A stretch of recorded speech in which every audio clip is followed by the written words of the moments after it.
Este asunto es importante porque al final tiene que ver con cómo se designan la cantidad de legisladores en el Congreso y por qué en estos momentos resulta un tema a discutir tan crucial. Bueno, porque de ahí depende que Morena y aliados tengan o no la mayoría calificada. ¿Y qué les daría la mayoría calificada?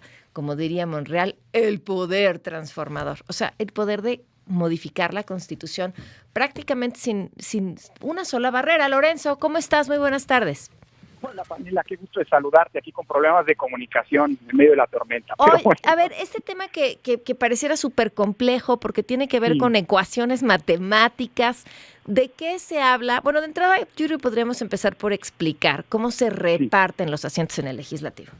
Yo creo que es bien importante porque, como nunca, Pamela, ha habido una discusión respecto de lo que la Constitución establece a propósito de los límites a la sobrerepresentación en la Cámara de Diputados. Uh-huh.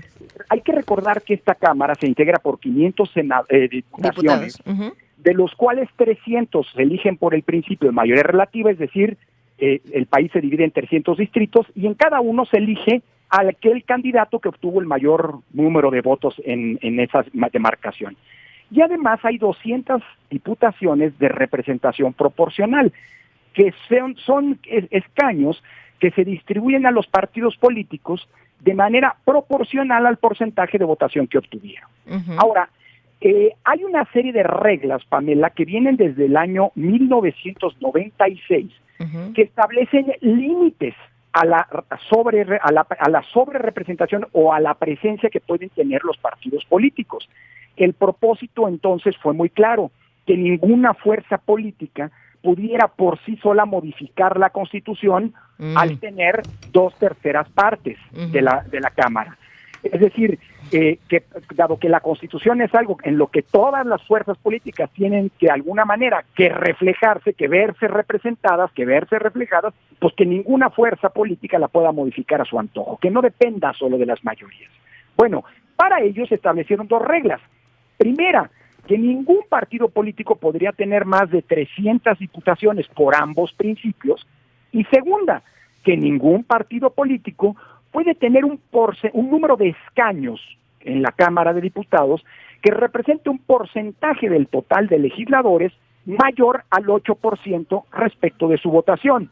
Uh-huh. Esto quiere decir, por ejemplo, que si un partido obtuvo 40% de la votación, no puede tener más del 48% de los diputados, 8% más como un límite. Yo no entiendo una cosa en esta parte, porque hemos visto las gráficas que se han presentado en la mañanera y estas gráficas muestran esta repartición de manera distinta. Es decir, si el PAN tuvo el 10% de la votación o el 20% de la votación, le tocan el 5% de los que se reparten. ¿Por qué si el porcentaje de votación no es equitativo?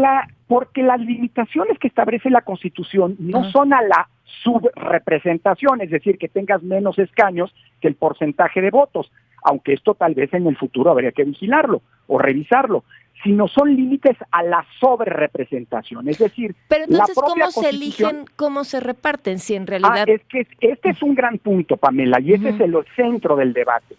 Estas reglas que vienen desde hace 28 años fueron establecidas cuando a los partidos políticos se les daba, o más bien a las coaliciones electorales, se les daba el trato de un solo partido político. Es decir, aunque fuera, si iba un partido solo, no podía tener 8% más de diputados respecto de su votación. Pero si había 2 o 3 partidos que iban coaligados, conjuntamente no podían tener más de 8% respecto de la votación colectiva. Ahora, esto era porque en la ley electoral se establecía que a las coaliciones se les trataba como si fueran un solo partido político. Tenían una sola lista de diputados y senadores de representación proporcional, no una por partido, sino una común. Tenían un representante ante el INE común, ante el IFE entonces común, y no uno por cada partido.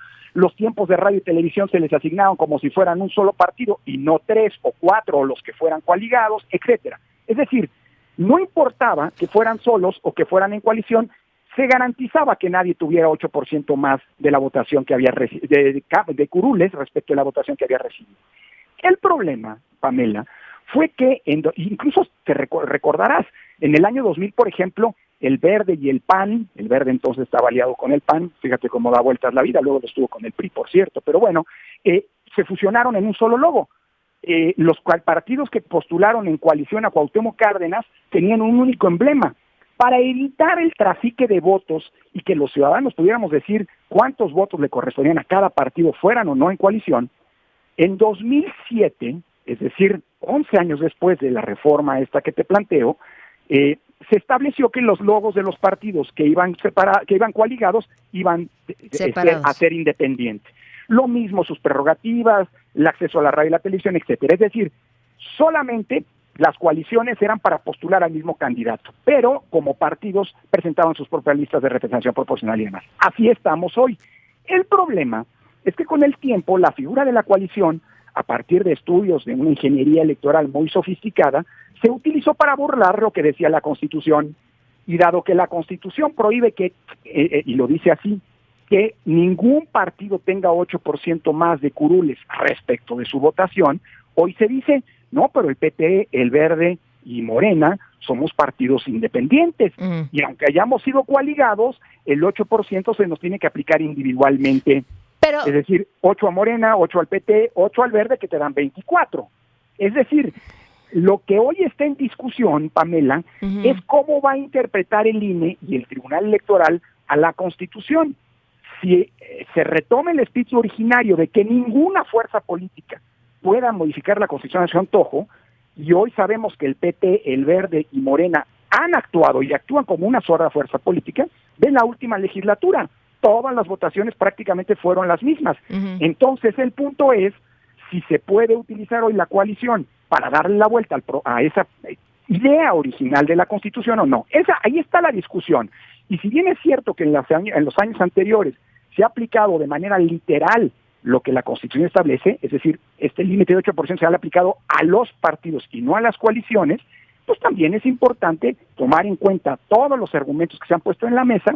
El INE y el Tribunal han cambiado muchas veces su interpretación en el último año para favorecer a algunos partidos y sobre todo al partido en el gobierno, y por lo tanto podrían perfectamente retomar esta nueva interpretación que rescataría el espíritu originario de la Constitución.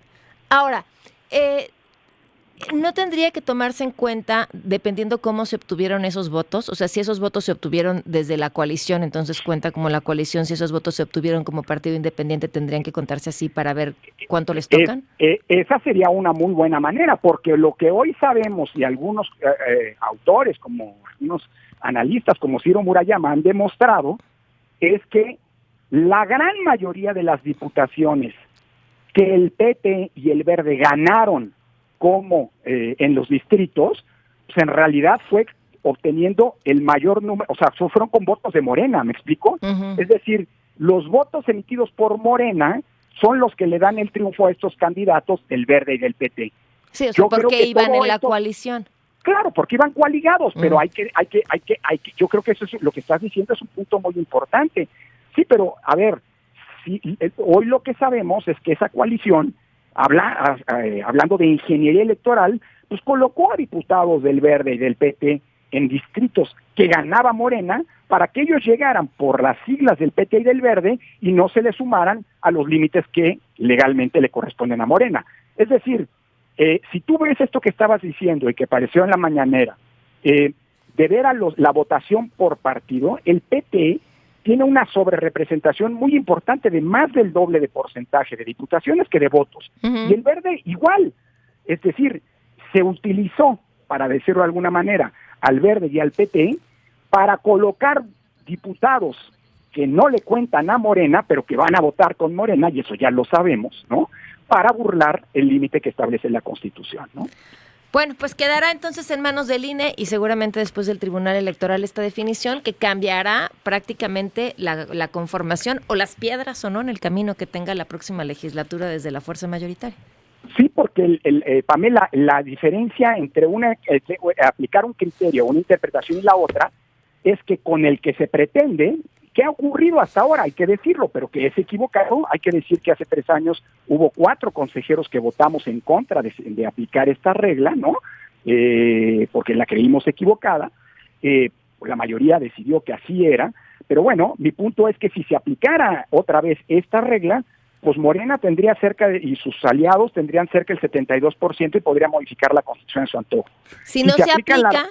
Si no se aplica, tendrían 66, es decir, quedarían a 3 o 4 diputados muy cerca, pero necesitarían alguna fuerza de oposición para poder tener pues las modificaciones constitucionales, ¿no? Claro. Pues te agradezco. ¿Qué era el propósito original, Pamela, de estos cambios y de estos límites? Pues Lorenzo, te agradezco muchísimo la oportunidad de platicar de este complejo tema que seguirá siendo tema en los próximos días. Muchas gracias.